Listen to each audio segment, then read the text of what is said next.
కృతజ్ఞతల అధ్యక్ష నాకు అవకాశం ఇచ్చినందుకు. ముందుగా తెలంగాణ రాష్ట్ర రెండవ శాసనసభలో మొట్టమొదటిసారిగా మాట్లాడుతున్నందుకు నేను ఇంత దూరం రావడానికి దోహదపడ్డటువంటి డాక్టర్ బాబాసాహెబ్ అంబేద్కర్ గారికి, అదేవిధంగా మా నాయకుడు, మా మార్గనిర్దేశకుడు, గౌరవ ముఖ్యమంత్రి శ్రీ కల్వకుంట్ల చంద్రశేఖరరావు గారికి హృదయపూర్వకంగా నేను కృతజ్ఞతలు తెలియజేస్తా ఉన్నాను అధ్యక్ష. చాలా సంతోషం అధ్యక్ష. నేను 30 ఏళ్ల వయసులో పార్లమెంట్ సభ్యుడిగా అడుగుపెట్టాను.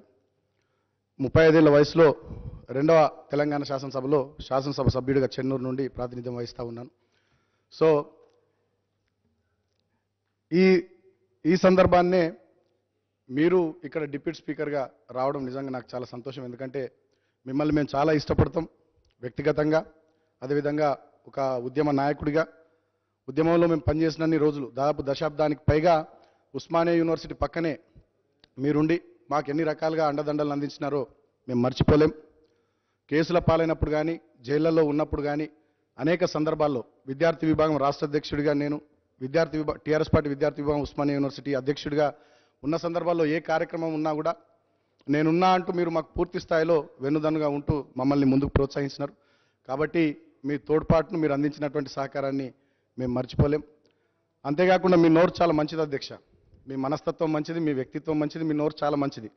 ఒక విషయం నాకు బాగా గుర్తు, మరి ఇక్కడ చెప్పచ్చో చెప్పరాదో కానీ, నేను విద్యార్థి విభాగం టీఆర్ఎస్ పార్టీ విద్యార్థి విభాగం రాష్ట్ర అధ్యక్షుడు ఉన్న సందర్భాన 2012లో నేను ప్రేమ వివాహం చేసుకోవడానికి సిద్ధమైనప్పుడు, ఆనాడు నాకేం లేదు కాబట్టి మా అత్తమామ నాకు పిల్లనివ్వడానికి కొంచెం వెనుకకు వచ్చినారు. తమరి సామాజిక వర్గానికి సంబంధించినటువంటి అమ్మాయే. మీరే పెద్ద మనసుతో ఆనాడు మీరు, పోచంపల్లి శ్రీనివాసరెడ్డి గారు, శ్రవణ్ గారు మా అత్తమామల దగ్గరికి వెళ్ళి దాదాపు ఒక 2 విడతలుగా 3 నెలల కాలంలో వారిని ఒప్పించి ఖచ్చితంగా ఎమ్మెల్యే అవుతాడు, మంచి పొజిషన్లో ఉంటాడు, ముఖ్యమంత్రి గారికి కేసీఆర్ గారికి దగ్గర, వారి కుటుంబానికి దగ్గర, మంచి పిల్లగాడని చెప్పి మీరు మా అత్తమామను ఒప్పించి నాకు పెళ్లి కావడంలో ప్రముఖ పాత్ర మీది. ఆ పెళ్లి కూడా దగ్గరుండి మీరు అన్ని రకాలుగా జరిపించినందుకు మీకు హృదయపూర్వకంగా కూడా కృతజ్ఞతలు చెప్తూ ఈ సందర్భాన్ని కూడా నేను ఒకసారి గుర్తు చేయదలుచుకున్న అధ్యక్ష.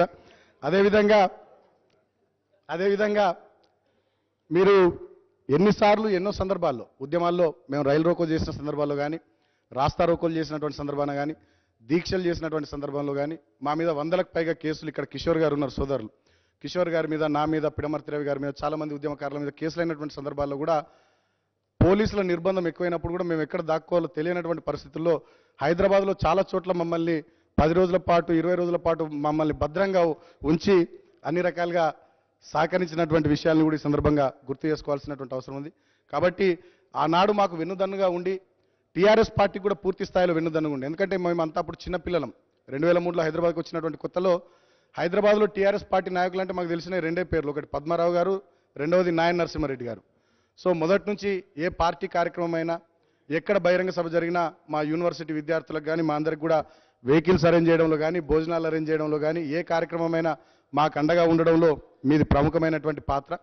కాబట్టి ఇవాళ మేము ఈ శాసనసభలో ఎమ్మెల్యేలుగా ఉన్నటువంటి సందర్భాన మీరు డిప్యూటీ స్పీకర్ కావడం నిజంగా మా అందరికీ చాలా సంతోషం. డెఫినెట్గా పూర్తి స్థాయిలో మాకు విశ్వాసం ఉంది అధ్యక్ష. ఎందుకంటే మీరు ఒక కార్పొరేటర్గా, శాసనసభ్యులుగా, టీఆర్ఎస్ పార్టీ జంట నగరాల అధ్యక్షులుగా, టీఆర్ఎస్ పార్టీ నాయకులుగా, రాష్ట్ర మంత్రివర్యులుగా ఎక్సైజ్ శాఖను కానీ, స్పోర్ట్స్ శాఖను కానీ చాలా సమర్థవంతంగా మీరు నిర్వహించినటువంటి తీరు నిజంగా అభినందనీయం. కాబట్టి ఖచ్చితంగా ఈ స్థానంలో కూడా మీరు మంచిగా రాణిస్తారు, అందరికీ మంచి అవకాశాలు ఇస్తారు, ముఖ్యంగా మాలాంటి యువకులకు ఎక్కువ అవకాశాలు ఇస్తారనేటటువంటి విశ్వాసం కూడా సభలో మాట్లాడడానికి మాకు ఆ నమ్మకం కూడా ఉంది అధ్యక్ష. కాబట్టి మీ నాయకత్వంలో సభ సమర్థవంతంగా సభా కార్యక్రమాలు ముందుకు సాగుతాయనేటటువంటి నమ్మకం మాకుంది. నేను మీ నుండి డెఫినెట్గా చాలా నేర్చుకున్న అధ్యక్ష. నేను ఎప్పుడు మిమ్మల్ని చూసి అనుకుంటుంటా, 2 అనుకుంటా. ఒకటి, మీ లెక్క ఎప్పుడు ఉత్సాహంగా ఉండాలి, యాక్టివ్గా ఉండాలని ఒకటి అనుకుంటా. రెండోది, రాజకీయాల్లో మీలాగా అజాత శత్రువులాగా బతకాలని అనుకుంటా అధ్యక్ష. అన్ని పార్టీల వాళ్ళు మిమ్మల్ని అభిమానిస్తారు, పార్టీలకు అతీతంగా మిమ్మల్ని ఇష్టపడతారు. మేము కూడా ఆ రకంగా తయారు కావాలని చెప్పి అనుకుంటాం. మాలాంటి యువకులకు చాలామందికి మీరు స్ఫూర్తి అధ్యక్ష.